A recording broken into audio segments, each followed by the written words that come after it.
Welcome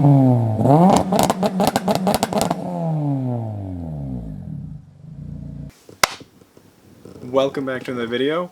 So it has been quite a while since I posted. I haven't posted since 2019 and it is now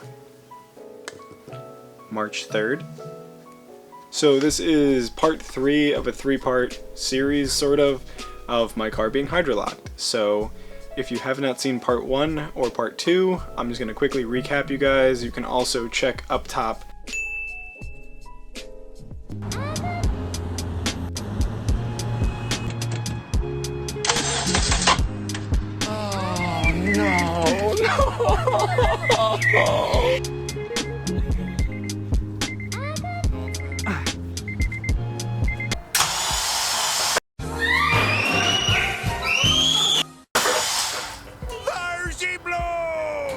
So basically it was an injector that wasn't closing correctly. So before you guys just saw my car shoot out fuel like it was a blowhole out of, I think it was cylinder 2 or 3, I'm not really sure, but I went and got my injectors cleaned out at South Bay Fuel Injectors. They are a pretty good company out in Medford, so they're relatively local to me, especially I was out by school, so I was already halfway there. I brought them there, they bench tested them.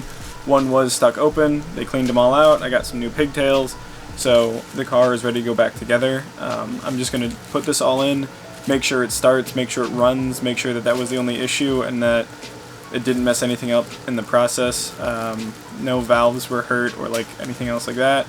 And just to hear the car run again before I take it off the road. So I'm going to be ripping the car apart, but I wanted to make sure that this was the main issue. I didn't want to have to rip the whole car apart to then find out that everything I did didn't fix it. So I still am going to do a head gasket, a timing chain, head studs, and maybe some head work, maybe just OEM replacement, a valve adjustment. The car does have some high miles and it definitely has never been adjusted. So let's go put these in. Back outside, I'm going to put the injectors back in the car, see if it's going to start up, and then assess the damages from there. I really don't think there is too many.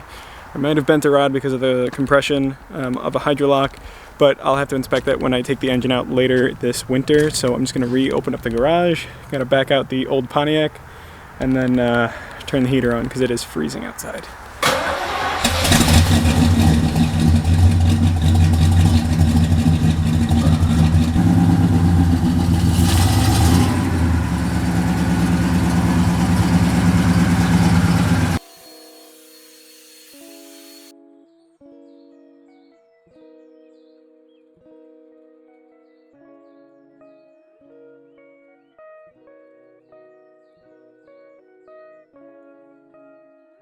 So we got the car back down on the ground. We just tried to start it one more time since everything is still out. Nothing else came out like before. So nothing is inside of the cylinders. So we're going to put the car back together, especially since I have the new spark plugs. And just see if it's going to start and run now. So I got my injectors back. These are the South Bay Fuel Injectors. They're 1300cc. I also got new pigtails, if you guys can see that. I brought them to South Bay to get bench tested, and one of them was stuck open. So I'm just going to put these back into the car now, and hopefully this will solve the main problem.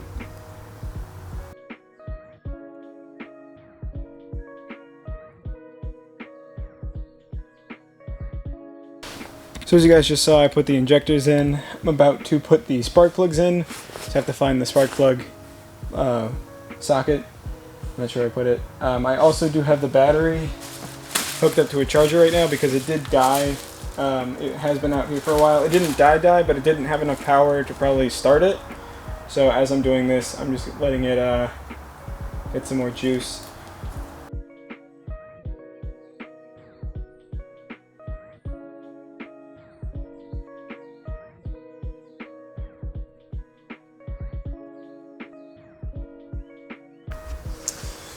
So I just got the spark plugs, the injectors, the coil packs, and everything back in. Hopefully the battery is charged enough and we'll be able to turn the motor over. I just have to put the relay for the fuel pump back in because I took that out so that way we didn't accidentally flood the cylinder any more than we needed to, and let's get an initial startup. So this is my relay that I have for the fuel pump. I just have to get into the trunk so that way I can plug this back in. So this is the relay that's in the trunk. So this is basically so that way if anything were to happen, the relay would blow before the pump would blow. So I just put that top piece back on, which is what I had in my hand a second ago, and we should be able to try and start the car now.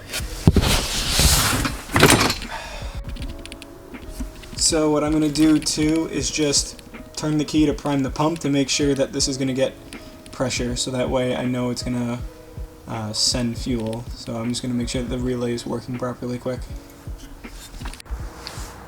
So I just primed the car a couple more times. The fuel is back up to where it should be. Just going to move some of these tools really quick so that way nothing gets in the way of it starting. And see if it'll turn on. I don't know if the battery is going to let it turn on because it really hasn't been charging for that long, but we'll find out.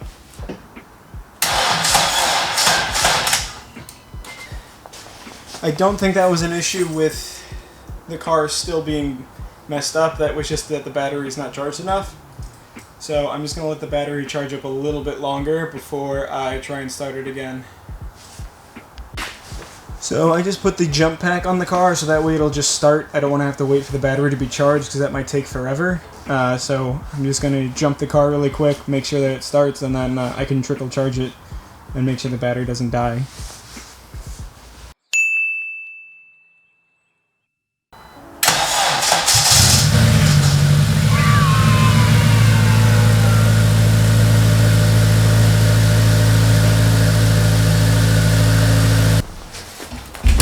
Oh god. So it started, which is really good. There was no check engine lights or anything.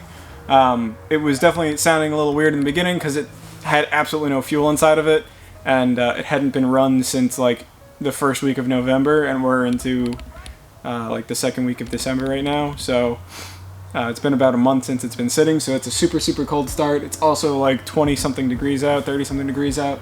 So I was amazed it turned over on the first crank, which was pretty cool too. Just goes to show you that E85 can be used when it's cold. Just be careful when you're like really getting on it, because it doesn't really stay at E85. It turns to like E70, so you'll knock. But I'm just gonna take some of the stuff, and we're gonna actually take the car off the lift to put my dad's car in the lift until I'm ready to really start ripping into this thing. So if this would focus on me, I'm just going to get everything together, get the garage open, and then we'll pull this thing out.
So that's the car all fixed. It was an injector leak, as I was kind of saying. The car does start and run. It hasn't been started since that video. So it probably doesn't start because the battery's dead. Anyway, expect some more videos to be coming out because I finally got around to buying parts for the car. I do plan on pulling the engine and doing a bunch of bodywork to the car. The car will no longer be black. So if you guys are interested in seeing any other painting videos, I did paint a set of wheels, but now we're going to be painting an entire car. I'm not going to tell you the color. You guys are more than welcome to guess. Do that in the comments. Thank you to all the new subscribers. I know I've not been posting, but thank you to all of them. We're slowly approaching 300. Thank you to everyone for your continued support. Hopefully going to be posting a lot more, and I do have a bunch of my friends coming back because you guys seem to like those videos. So until then,